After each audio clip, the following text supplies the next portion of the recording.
Dans cette paracha, nous assistons à la première dispute entre frères. Pas la première, mais en tout cas, une dispute entre frères. Et malheureusement, les disputes entre frères, dans la Torah, on connaît ça, avec Caïn et Hevel, Yaakov et Esav. Et voilà que, chez les enfants de Yaakov, de nouveau, pointe la dispute.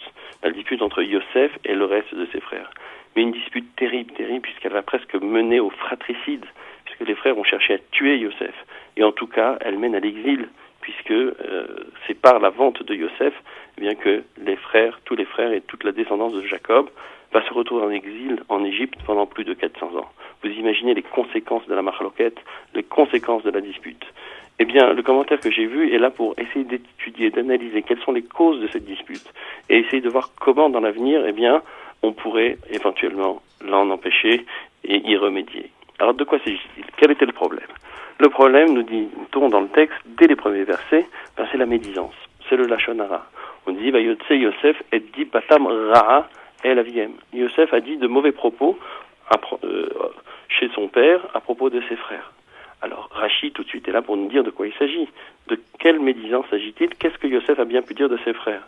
Et Rachid expliquait que Yosef a vu des problèmes dans leur mode alimentaire. Vous savez qu'il y a des règles alimentaires. Yosef estimait que les frères ne respectaient pas suffisamment les halachot concernant les lois alimentaires. Très bien.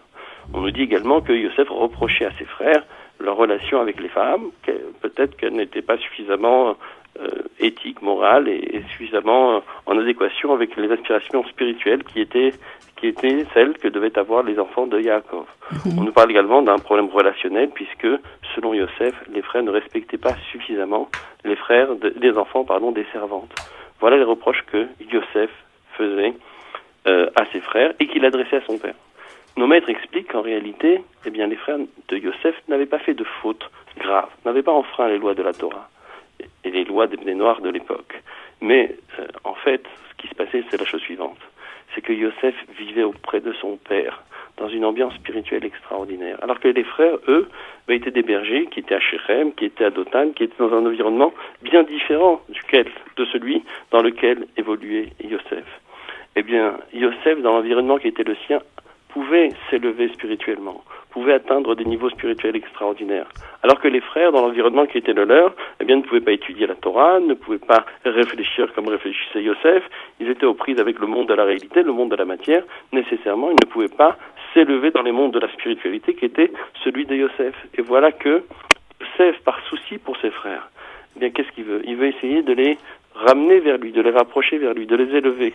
En effet, dans son rêve, que voit-on? On voit la gerbe de Yosef droite, bien fière d'elle-même, prête à se présenter devant Dieu à la tête haute, alors que la gerbe des frères, elle est courbée.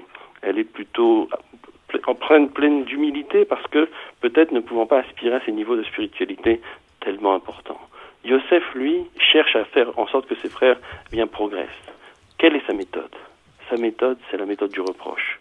Sa méthode, c'est la méthode de pointer le doigt sur les manquements. C'est dire attention à comment vous mangez, attention à vos relations, attention à la manière avec laquelle vous parlez. Eh bien, nous dit-on ici, apprend-on ici, faire des reproches n'est pas nécessairement la bonne solution. Faire des reproches, au contraire, peut entraîner une réaction négative a priori. Vous voyez, les frères disent Amalor timlor banu immachol timshol banu. Tout de suite, les frères disent mais attendez, qu'est-ce que tu cherches? Est-ce que tu cherches à régner sur nous? Est-ce que tu cherches à nous dominer? Les frères n'ont pas vu dans les propos de Yosef le fond de sa pensée. Ils ont ressenti plutôt une volonté de pouvoir, une volonté de se mettre au-dessus d'eux et une volonté de se situer comme étant l'héritier spirituel du père au détriment des autres frères. La méthode de Yosef n'était pas la bonne. Comment réagir? Comment réagir et comment agir? Tout d'abord, il faut se poser la question de savoir s'il est véritablement légitime de se sentir supérieur a priori aux autres. Parce que je suis à la yeshiva, parce que j'ai étudié, parce que fais partie d'une sorte d'élite intellectuelle, j'ai un sentiment naturel qui fait que je pense être supérieur aux autres et que je vais nécessairement faire que grâce à mon intelligence, à ma réflexion, je vais pouvoir apporter des lumières aux autres. Est-ce que cette attitude sur soi est légitime? Nos maîtres nous disent pas du tout. On nous dit Echad amarbe ve'echad amam'it bilvad she'ichaven libo l'shamayim. On nous dit que quelqu'un fasse un petit peu ou que quelqu'un fasse beaucoup. L'essentiel finalement, c'est que son intention soit pure envers Akadosh Baruch Hu. Ce qui compte, on nous dit les fum tsahara agra. Ce qui compte aux yeux de Dieu, c'est les efforts que l'individu fournit pour s'approcher de lui. Vous savez que lorsque on est dans le monde de la matière, lorsqu'on est dans le monde du travail, lorsqu'on est confronté à des tentations, être juste au niveau de la halakha, essayer de respecter les règles éthiques et morales de base, c'est déjà un effort surhumain. Et peut-être que on a fourni un effort encore plus important que celui qui est dans une yeshiva protégée, qui étudie la Torah du matin au soir et qui n'a pas les mêmes tentations.